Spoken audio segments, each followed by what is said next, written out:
Han acusado a un exfiscal federal de robar documentos secretos que podrían perjudicar al presidente Trump. El FBI habla de traición y Washington entra en estado de shock. Pero antes, that President Trump has said a deal is close, only for the two sides to remain far apart. No.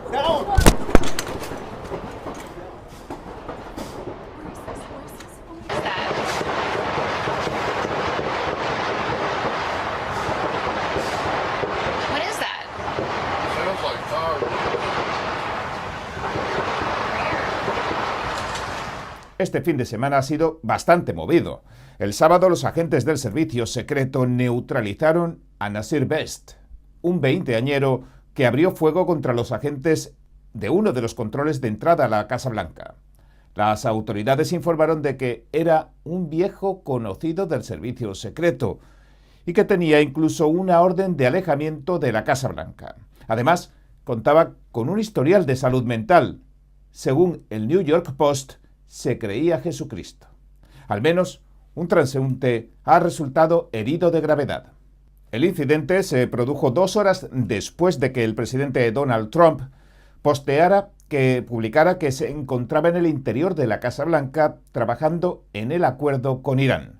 El mandatario agradeció la rápida respuesta del servicio secreto y dijo que, con respecto a Irán, las negociaciones van viento en popa, pero que si no logran el acuerdo que quieren, volverán al frente de batalla con más fuerza que nunca.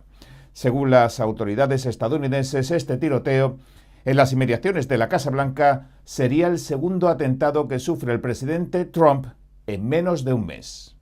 Además, los mercados financieros mostraban este fin de semana una enorme confianza en los Estados Unidos. El Dow Jones y el S&P 500 alcanzaron este fin de semana máximos históricos.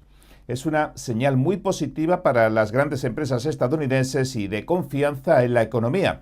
Además, según los informes, el presidente parece haber pasado a la lucha abierta contra el Senado, contra la Cámara Alta.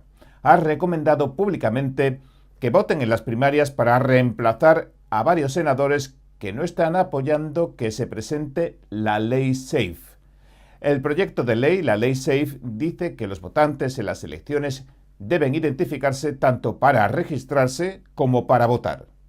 En los círculos de prensa se comenta que John Thune, el presidente del Senado, estaría viendo con cierto disgusto, cómo Trump le resta aliados en la Cámara Alta.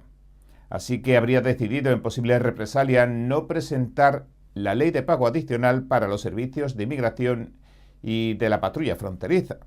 Además, algunos otros senadores cercanos a Thune también abandonarán el cargo este noviembre.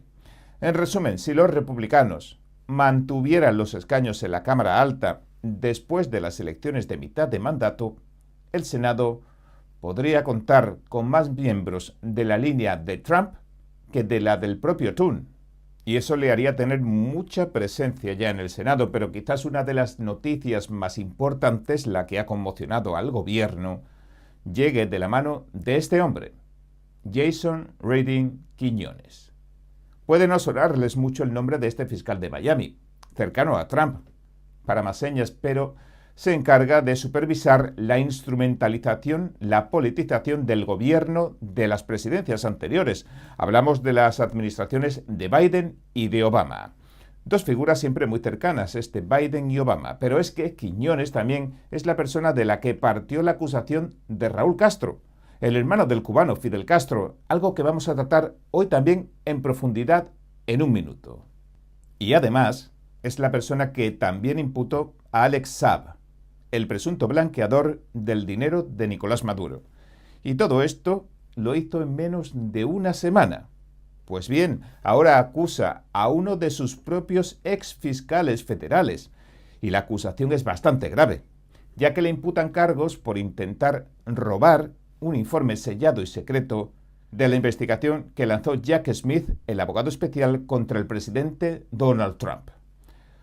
Un tribunal había dictaminado que no debía hacerse público bajo ningún concepto, pero la exfiscal adjunta de los Estados Unidos, Carmen Mercedes Limberger, trató de enviárselo a su propio correo electrónico como la receta de un postre desatendiendo completamente el juramento de su cargo.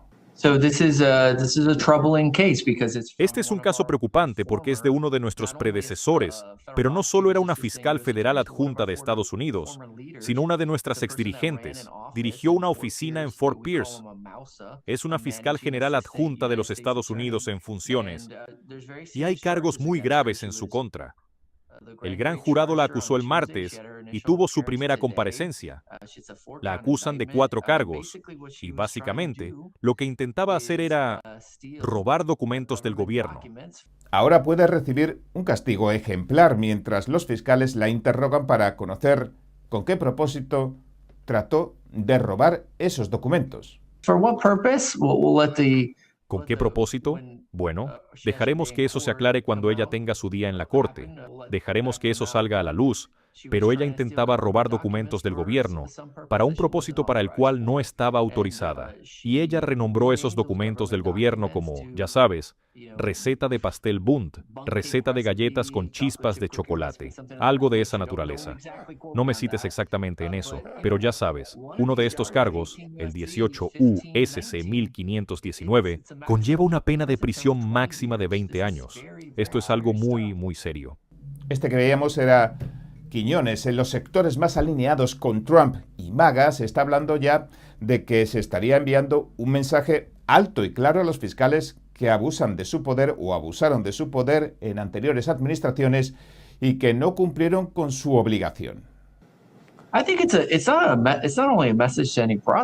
Creo que no es solo un mensaje para cualquier fiscal, es un mensaje para cualquier empleado del gobierno, de que tienes una obligación, haces un juramento para trabajar para el gobierno y haces ese juramento para apoyar y defender la Constitución y para cumplir con tus deberes bien y fielmente. Y nos tomamos eso muy en serio aquí en el Distrito Sur de Florida.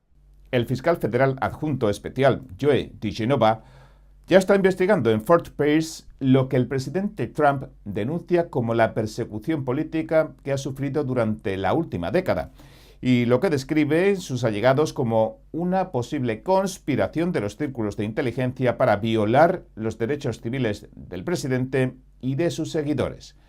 De hecho, la exfiscal a la que apuntan ahora sus colegas ayudó al abogado especial Jack Smith, después de que el FBI allanara la residencia del presidente Trump, con toda esa polémica de las órdenes del FBI. Cuando retiraron, recuerden, aquellas cajas de Mar-a-Lago y pidieron que apagaran todas las cámaras. Trump se quejó de que incluso registraron el armario y la habitación de su esposa Melania.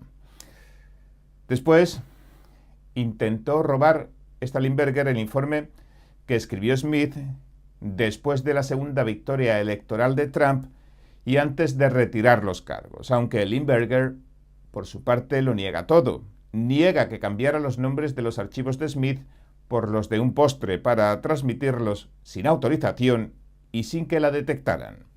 Según la acusación, entre los documentos también había comunicaciones internas del departamento y además un informe que debía permanecer bajo secreto de sumario sobre un proceso penal en curso.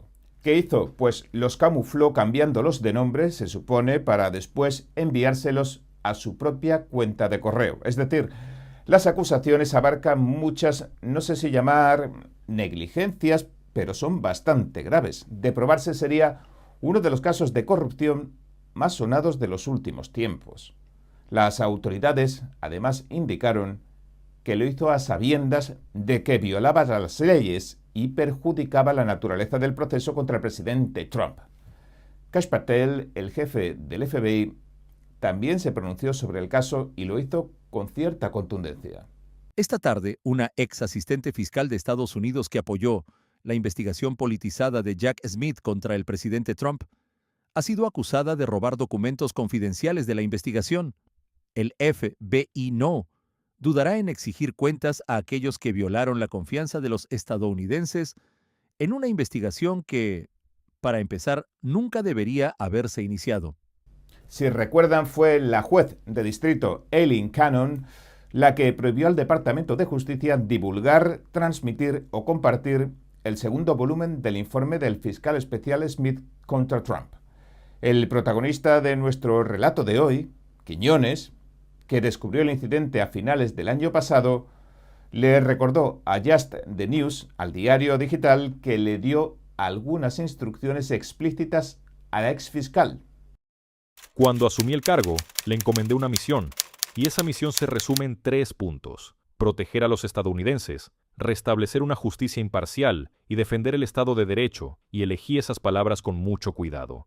Quiñones trasladó el caso a la Fiscalía del Distrito de Florida para que desde allí la acusaran oficialmente para así evitar un conflicto de intereses, pero el mensaje resulta inequívoco. Las advertencias comienzan a materializarse. La rendición de cuentas de la que tanto hablan los republicanos parece tomar impulso. Y es que Limburger no es solo una exfiscal que dirigía Fort Pierce, también forma parte del Consejo Asesor de la Fundación de Fiscales Nacionales Negros. De hecho, preside su Comité de Formación Jurídica. Además, en el sitio web del Departamento de Justicia, todavía aparece como una de sus embajadoras ante las facultades de derecho. Pero llegados a este punto, mejor recapitulemos. Los fiscales federales tienen acceso a información sumamente delicada. Hablamos de testigos protegidos, investigaciones de corrupción, narcotráfico, inteligencia, acuerdos secretos y hasta pruebas selladas. Acusar a una exfiscal no es un asunto menor, y no lo es porque el problema deja de ser individual y pasa a cuestionar la seguridad y la neutralidad del propio Departamento de Justicia. Estamos hablando de las eras de Biden y Obama. Y esto podría desatar algo más porque este tipo de casos suelen abrir varias capas, es decir, investigaciones más amplias. Pueden dar pie a investigar si hubo más filtraciones o más documentos que se gestionaron mal. ¿Y qué documentos fueron esos y por qué? Puede abrir nuevas vías. Si alguien más tuvo acceso a estos o a otros. En resumen, el impacto mediático puede escalar muchísimo además. Incluso podríamos esperar un efecto dominó, como en otras ocasiones hemos visto, en las que han comenzado a aparecer nuevos testigos, acuerdos con la Fiscalía, filtraciones a la prensa o investigaciones del Congreso. Así que podemos estar solo asistiendo al principio de lo que los partidarios de Trump y el propio Trump no deja de exigir: la reiterada una y otra vez rendición de cuentas de los que instrumentalizaron el gobierno en su contra. Pero Quiñones además protagonizó la semana pasada otro episodio memorable. Bueno, el de Alex Saab, el testaferro de Maduro, también estuvo muy bien, fue muy sonado, pero la acusación de Raúl Castro supuso un momento de júbilo para la diáspora cubana. Algunos la han llegado a calificar como el principio del fin. La relevancia de esa acusación es enorme, no solo por el caso en sí, sino por lo que simboliza políticamente y por las consecuencias que podría desencadenar entre Estados Unidos, Cuba y el propio sistema judicial estadounidense. Jason Reading Quiñones, quédense con este nombre, acusó a Raúl Castro de derribar las avionetas de Hermanos al Rescate en 1996, hace 30 años. Este es un tema sumamente sensible para el exilio cubano y también para los sectores conservadores de Florida. Es la primera vez que un exdirigente cubano es llevado tan directamente al terreno penal federal estadounidense por un hecho histórico de esa magnitud. Es decir, se han traspasado los antiguos límites políticos, los límites políticos de siempre. Durante décadas, Washington evitó enjuiciar directamente a la cúpula cubana para no escalar el conflicto diplomático. Ahora esta acusación cambia eso. Y esto refleja la transformación del Departamento de Justicia bajo el segundo mandato de Donald Trump. Y ahora, la oficina de Miami ya está explorando otros casos relacionados con los funcionarios cubanos y sus redes internacionales vinculadas a la corrupción, la inteligencia y el narcotráfico. Por el momento, Cuba ha decidido ignorar la acusación, pero qué duda cabe que esto endurece aún más las relaciones bilaterales y puede provocar más sanciones. Además, el caso podría convertirse en el precedente para abrir procesos contra funcionarios o exfuncionarios extranjeros. Ahora, Estados Unidos traspasa así la presión a los líderes cubanos, a los dirigentes, y ya ha apostado un portaaviones frente a las costas cubanas, mostrando la misma estrategia que usó para extraer a Maduro del mismísimo Palacio de Miraflores en una operación relámpago. Supongo que a nadie le gustaría hoy estar en la piel de Raúl Castro, y el reloj corre en su contra, mientras desde Washington también contiene la respiración, porque lo que estamos viendo ya no es solo otro escándalo político más. La acusación contra una exalta funcionaria del Departamento de Justicia amenaza con abrir una caja de Pandora dentro del propio aparato federal estadounidense. Si se demuestra que hubo filtraciones, abuso de poder o manipulación política de investigaciones sensibles, el impacto, el efecto podría ser devastador para una credibilidad de las instituciones estadounidenses que no viven su mejor momento. De hecho, están en horas bajas. Y eso es precisamente lo que explica la conmoción. No hablamos únicamente de Donald Trump, ni de un exfiscal, ni siquiera de un simple caso judicial. Hablamos de una guerra interna por el control del relato del poder y de la justicia en Estados Unidos. Una batalla que enfrenta a fiscales, a agencias federales, a la inteligencia, al Congreso y a la Casa Blanca. Y en medio de todo esto emerge la figura de Jason Redding Quiñones, el fiscal que está llevando hasta el límite causas que hace apenas unos años parecían impensables. Por eso muchos creen que no estamos asistiendo al final de una historia, sino apenas al comienzo de algo mucho más grande. ¿Y usted qué opina? Wow, a la gente de esta sala, a la gente que nos ve desde casa y a la gente del gran estado de Texas. Esta noche hemos hecho historia. Este es el fiscal general de Texas, Ken Paxton, celebrando su contundente victoria en las primarias republicanas al Senado. Ha derrotado al senador en funciones, John Cornyn, después de que el presidente Donald Trump le concediera su bendición y se la retirara a Cornyn. Parece que en el Partido Republicano oponerse a las iniciativas del presidente se ha vuelto poco menos que un suicidio político. Y no estoy exagerando a tenor de los hechos. El 100% de los candidatos a los que Trump ha respaldado han ganado las primarias republicanas. Cuando todos en Washington le dijeron que me abandonara a mí y a la gente de Texas, no hizo caso. En cambio, me concedió su respaldo total e incondicional. El presidente Trump es el líder de nuestro partido y su respaldo en este poderío es la fuerza más poderosa en la política. Y es que, de acuerdo a la Fox, hablamos de hasta hoy de un 100%. 8 gobernadores de 8, 101 representantes de 101 y 9 senadores de 9. Por muy complicado que pareciera, todos y cada uno de los candidatos que cuentan con la recomendación o el respaldo de Trump acaban ganando. Y esto demuestra la confianza y credibilidad que posee el mandatario entre los votantes republicanos. Una prueba que parece haber pasado con la mejor nota posible. Ahora le aguardan las elecciones de mitad de legislatura en noviembre. Aquí sí que se pondrá a prueba si entre los estadounidenses mantiene la llama tanto como entre los republicanos de base. La llama que le llevó a ganar las elecciones de forma tan contundente hace 2 años. Y mientras tanto se informa de que han frustrado un complot para asesinar a Ivanka Trump, la hija del presidente. Lo planeó un terrorista iraní entrenado por la Guardia Revolucionaria Islámica. Ya está detenido. Algo que pasó hace 6 años fue lo que detonó esta venganza. Según el New York Post, su nombre es Mohammad al-Saedi. Es un comandante de alto rango de Kataib Hezbollah y buscaba venganza por algo que pasó hace unos 6 años. En 2020, Trump ordenó un ataque, recuerden, con drones que acabó con la vida de su mentor, el jefe de la Guardia Revolucionaria Islámica de Irán, Qasem Soleimani. Después de aquello, al-Saadi juró asesinar a Ivanka Trump. Incluso tenía en su poder planos de su casa en Florida, una residencia que comparte con su esposo, el negociador de la Casa Blanca, Jared Kushner. Al-Saadi le dijo a sus socios que había que quemar la casa de Trump porque él quemó la nuestra. Estoy citándolo. Ahora, este viejo conocido de las autoridades estadounidenses ya está bajo custodia federal. Pero no es solo un viejo conocido de la justicia estadounidense. También le conocen bien en Canadá y hasta en Europa.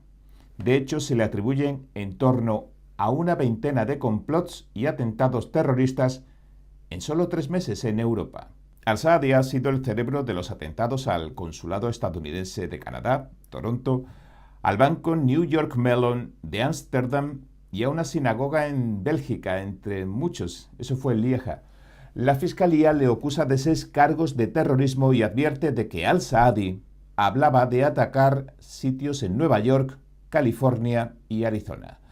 Era toda una amenaza pública. Según las autoridades, lo detuvieron hace algo más de una semana en Turquía y aunque tiene nacionalidad iraquí, sirve al régimen de los ayatolás, al régimen iraní, y ya ha sido extraditado a Estados Unidos, donde podría pasar el resto de su vida entre rejas.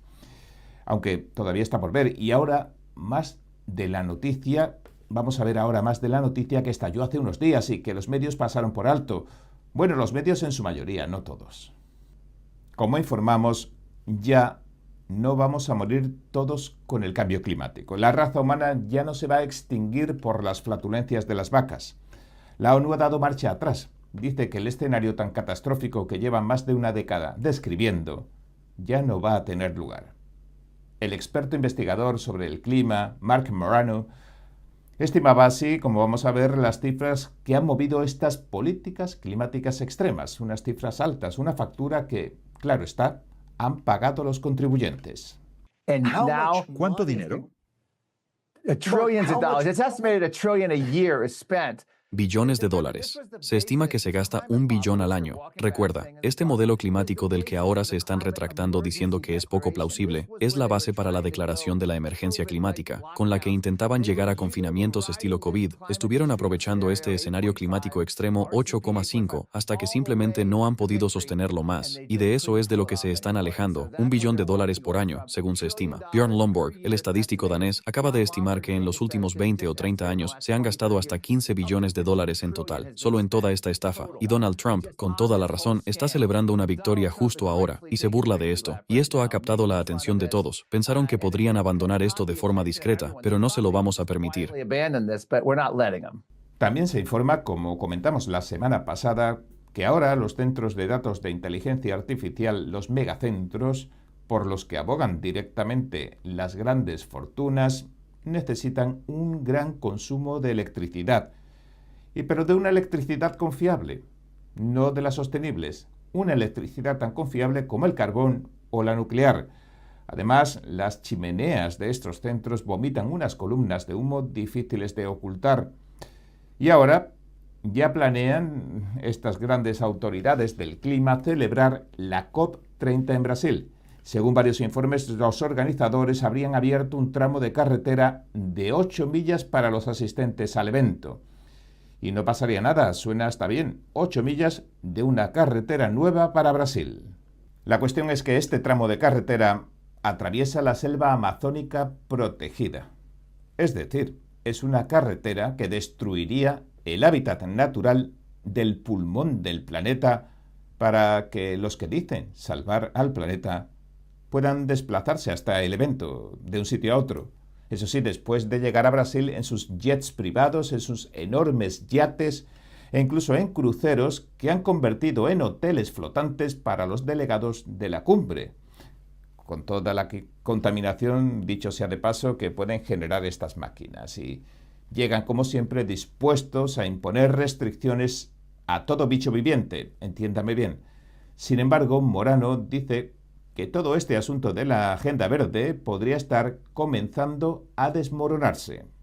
Climate change is a scam, it's a religion, it's a cult. El cambio climático es una estafa, es una religión, es una secta. No hay absolutamente nada que la ONU pudiera hacer para resolverlo, incluso si lo enfrentáramos. Y están adoptando la energía más abundancia, la energía de los combustibles fósiles. Los líderes europeos, creo que fueron 80 países, ni siquiera se han molestado en reunirse antes de la cumbre COP30. Y ahora la Unión Europea se ha deshecho del mandato de los vehículos eléctricos. Es decir, es como un castillo de naipes derrumbándose en todo el mundo. La energía verde se ha descartado. Moran también sugirió que la administración Trump debería codificar en ley las reformas energéticas de las que habla, es decir, la vuelta a los combustibles fósiles antes de las elecciones de mitad de legislatura, en previsión de que los republicanos salgan mal parados en las urnas. Claro, porque ahora todavía cuentan con una mayoría, aunque sea estrecha. Luego puede ser más difícil. Y si a la larga hubiera cambios en la presidencia y entrar la oposición demócrata, podrían retomarse otra vez las políticas climáticas. El experto también lanzó una advertencia. Incluso si los mensajes sobre el clima se vuelven más silenciosos en 2026, el dinero y la infraestructura que los respaldan se tomarán otra forma y se fusionarán posiblemente con el activismo climático y con la salud pública. Esos dos factores. Y esos dos factores apuntan sin lugar a dudas a la retórica del programa Una sola salud.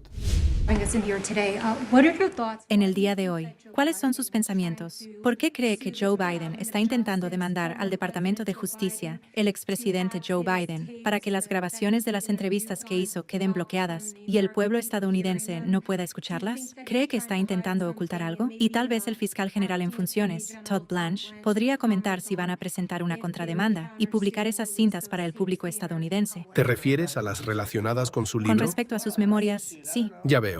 No lo sé, tal vez haya alguna razón constitucional, no lo sé. A mí me gustaría ver qué tiene que decir, porque nunca podemos permitir que lo que le pasó a este país vuelva a suceder. El hombre era sumamente incompetente y los demócratas, yo los llamo los tontócratas, porque su política es muy mala, pero ellos estuvieron muy cerca de destruir nuestro país. Nunca podemos permitir que vuelva a suceder. Y espero que ustedes puedan conseguir eso. Creo que sería una lectura muy interesante.